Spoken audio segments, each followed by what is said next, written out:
সরকারি চাকরি অধ্যাদেশের সংশোধনী প্রত্যাহার না করা পর্যন্ত সচিবালয়ে বিক্ষোভ চালিয়ে যাওয়ার ঘোষণা দিয়েছে বাংলাদেশ সচিবালয় কর্মকর্তা কর্মচারী সংযুক্ত পরিষদ। একই সঙ্গে সংশোধনীটিকে কালো আখ্যায়িত করে তা বাতিলের কোনো নির্দেশনা না আসা পর্যন্ত সচিবালয়ে সব ধরনের কাজ বন্ধ রাখার হুঁশিয়ারিও দেন তাঁরা। সরকারি চাকরি অধ্যাদেশের সংশোধনী বাতিলের দাবিতে শনিবারের মতো রোববার সকালেও সচিবালয়ে বিক্ষোভ করেন কর্মকর্তা কর্মচারীরা। এ সময় নিজেদের দপ্তর ছেড়ে নিচে নেমে মিছিলে যোগ দেন সচিবালয়ে কর্মরত বিপুল সংখ্যক কর্মচারী। মিছিলটি সচিবালয়ের ভেতর বিভিন্ন এলাকা প্রদক্ষিণ করে। এক পর্যায়ে সচিবালয়ের ১ নম্বর গেটের সামনে অবস্থান নিয়ে বিক্ষোভ সমাবেশ করেন তারা। এ সময় কিছু সময়ের জন্য সচিবালয়ে গাড়ি ঢোকা বা বের হওয়া বন্ধ হয়ে যায়।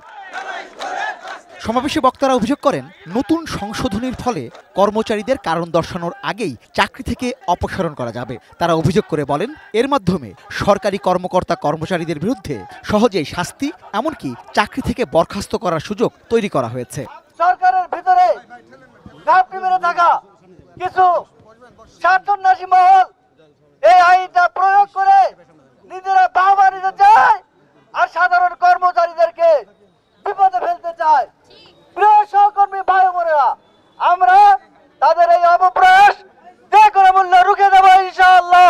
গ্লিটারের টুইন লেমন ও অ্যান্টিব্যাকটেরিয়াল ফর্মুলা বাসনকে চকচকে জীবাণুমুক্ত করে আমাদের দেয় গ্লিটার গ্যারান্টি। অধ্যাদেশের সংশোধনীকে কালা কানুন আখ্যায়িত করে তারা ঘোষণা করেন, এটি বাতিল না হওয়া পর্যন্ত তাদের আন্দোলন চলবে।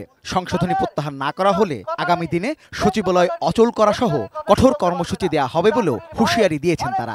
সচিবালয়ের কোনো কর্মচারী কাজে ফিরবে না।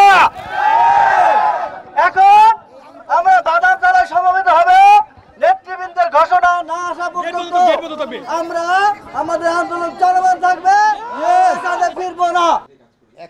এদিকে সচিবালয়ে বিক্ষোভকারী কর্মকর্তা কর্মচারীদের দাবি দেওয়া নিয়ে কি ভাবছেন, এমন প্রশ্নে স্বরাষ্ট্র উপদেষ্টা বলেন, নির্বাচনে কারচুপি করার লক্ষ্যেই সরকারি চাকরি আইন সংশোধন করেছিল আওয়ামী লীগ সরকার।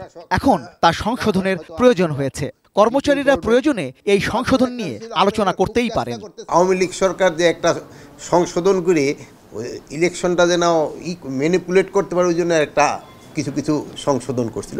ওই সংশোধনটাই শুধু বাদ দেওয়া হয়েছে। আগে যেরকম আইনটা ছিল ওইটাই করা হয়েছে।